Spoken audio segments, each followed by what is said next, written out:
That moment your dog looks up at you from across the room for no reason.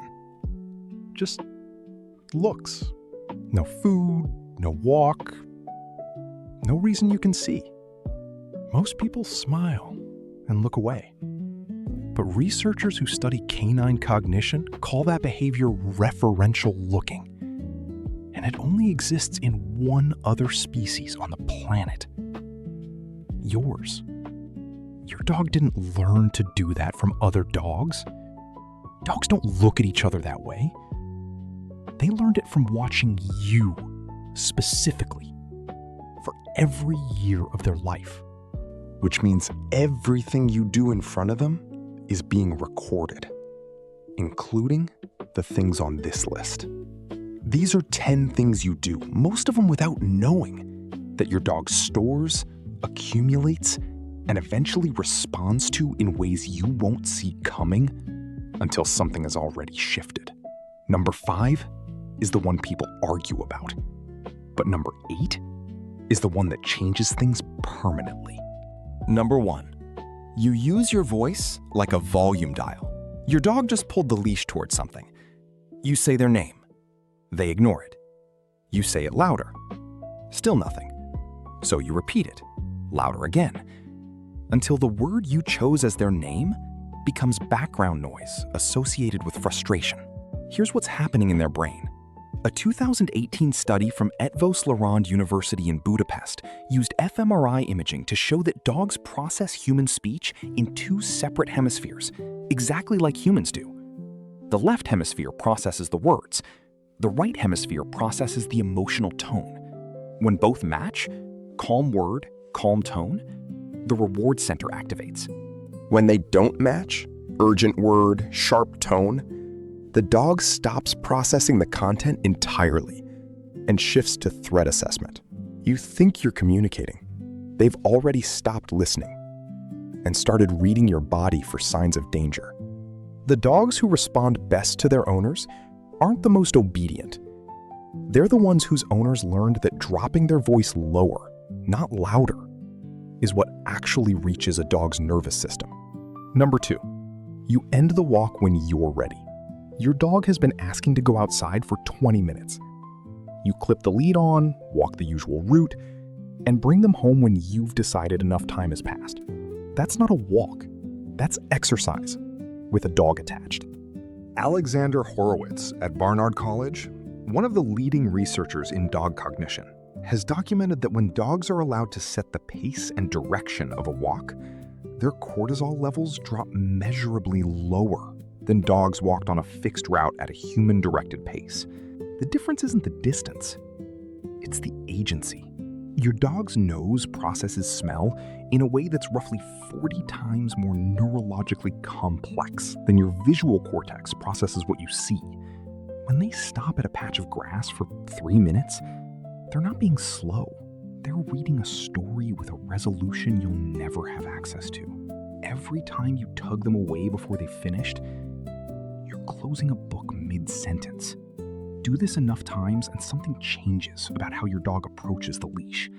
The excitement becomes more muted. Not because they don't want to go, but because they've learned the walk belongs to you, not to them. Number 3, you make eye contact at the wrong moment. You've heard that eye contact with your dog builds the bond. And it does, under the right conditions. A 2015 study published in Science found that mutual eye contact between dogs and their owners triggers an oxytocin loop in both species, the same hormonal mechanism that bonds human mothers to their newborns. But there's a condition that study doesn't put on the poster. The oxytocin response only activates when the eye contact is initiated by the dog. When a human stares at a dog who isn't seeking contact, a dog who is eating, resting, feeling uncertain, or meeting someone new, that same eye contact reads as a dominant signal, a challenge. In canine body language, a hard stare is what you do before a confrontation. Most owners do this constantly and never notice. They lean over their dog's head, make direct eye contact, and wonder why the dog looks away, licks its lips, or yawns. Those are appeasement signals. Your dog is trying to de-escalate something you started without knowing. Number 4, you comfort them when they're afraid. Your dog is terrified of thunder. The storm rolls in and they're shaking, panting, pressing themselves behind the toilet. So you do what any loving person does. You go to them, you pet them, you talk to them in a soft, reassuring voice, and you make it worse. Not because comfort is wrong, because of what your nervous system communicates when you're trying to comfort something that's frightened. When you lean toward a trembling dog and speak in that careful, gentle, higher-pitched tone, the tone that says, "It's okay, you're safe," your dog doesn't hear the words, they read the energy. And the energy says, this human, who is usually calm, is now being very careful with me, which means there is something to be careful about. A 2020 study from Stockholm University found that dogs whose owners showed high levels of reassurance behavior during stressful events had significantly elevated cortisol levels compared to dogs whose owners remained behaviorally neutral. Your fear of their fear teaches them their fear is valid. The hardest thing to learn with a frightened dog is to be boring, to sit near them without leaning in, to breathe slowly and do something mundane while the storm passes. Boring is safe. Careful is not. Number 5, you give them freedom before they know what to do with it. This is the one people argue about. Not because they think it's wrong, but because it means something they did with the best intentions caused a problem they couldn't see building big. A dog with no structure isn't a free dog. They're a dog with a job they didn't ask for. Dogs are what behavioral scientists call social referencing animals, meaning they constantly look to a trusted figure to understand how to interpret the world around them. It's why they look at your face when something unfamiliar appears. They're asking, is this a threat or is this fine? When a dog has no clear structure, no reliable routine, no predictable responses from the humans around them, they stop asking the question. They start answering it themselves. And a dog who has appointed themselves the decision maker in an uncertain household is not a confident dog. They're an anxious one. The 2020 University of Helsinki survey of over 13,700 dogs found that the single strongest predictor of anxiety-related behavior wasn't breed or trauma history or socialization, it was consistency of routine. The dogs who felt safest weren't the ones with the most freedom. They were the ones who always knew what came next. Number 6, you apologize to them. After a moment of frustration, a sharp word, a door closed too hard, a walk that got cut short, most owners do something that feels right and lands completely wrong. They go to their dog and apologize. Soft voice, extended hand, maybe a treat. The intention is repair. The result is a pattern your dog learns faster than almost anything else. If sharp energy from you reliably produces soft energy, extra attention, and food shortly after, your dog's brain has just been handed a very clear equation. Not because they're manipulative, because they're adaptive. A 2021 study from the University of Veterinary Medicine, Vienna, found that dogs show measurably faster approach behavior toward owners following negative interactions when those owners consistently followed negative events with positive reinforcement. They weren't forgiving you. They were waiting for the part that comes after.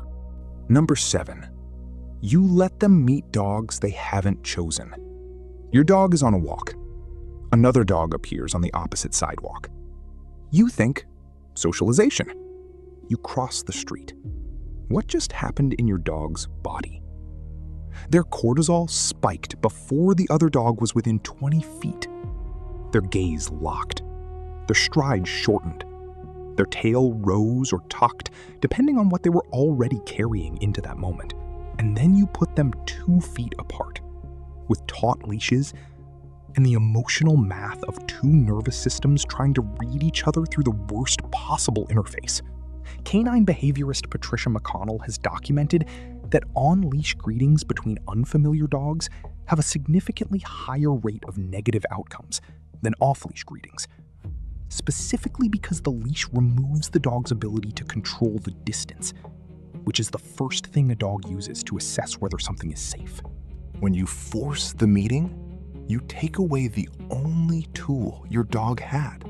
Over time, dogs who are repeatedly forced into on-leash greetings they didn't choose begin to react preemptively, lunging, barking, posturing. Not because they're aggressive, but because they've learned that if they don't control the approach, you will. And you'll get it wrong. Number 8, you are a different person depending on the day. This one changes things permanently if it goes on long enough. On a good day, you are warm, present, generous with your time. Your dog lies near you. The proximity is easy. On a hard day, you are short, distracted, unpredictable. Same dog, same house, completely different emotional weather. Your dog has no way to know which day today is until they've already approached you and read the response. So they learn to read earlier. They start watching the door for how you carry your keys. They start clocking your footsteps on the stairs. They build an increasingly detailed model of pre-contact signals, the things that predict which version of you is about to be in the room. A 2022 study from Azabu University in Japan found that dogs living with owners who showed high emotional variability developed chronic low-level cortisol elevation over time, even on the good days. Read that again. Even on the days you were warm and present, the dog's body was still preparing for the other version, because the other version had trained them that safety with you was conditional. The most important thing you can do for your dog's nervous system isn't training. It isn't enrichment. It isn't diet. It's becoming someone they can predict. Number 9, you stop being interesting. In the first months you had your dog, you were a source of constant novelty.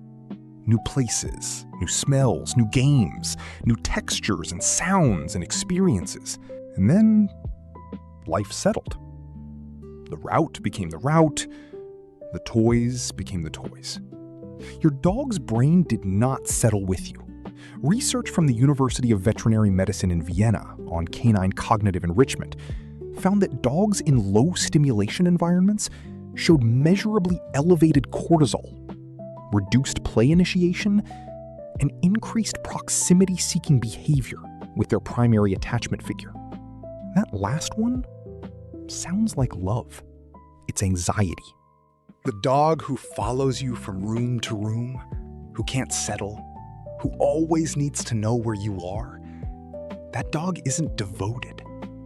That dog is understimulated and looking for the thing that makes their brain feel alive.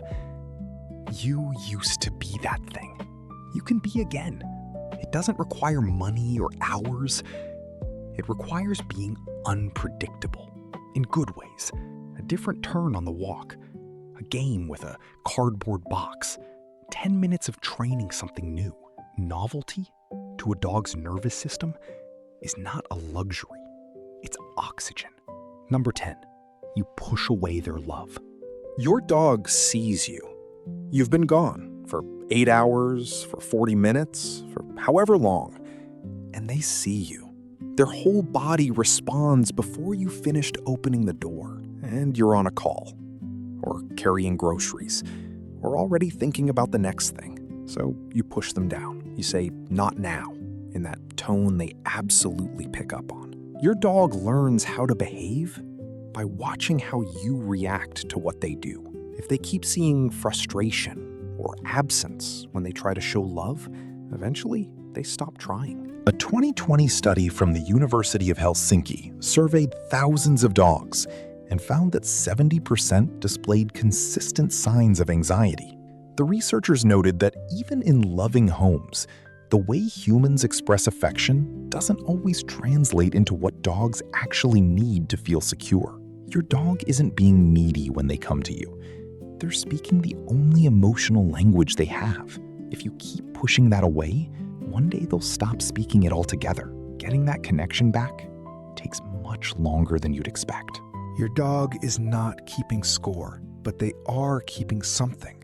Every version of you they've seen, every pattern you've made, every time safety arrived, and every time it didn't. They built a model of you that runs continuously in the background, and they live inside that model every minute you're together.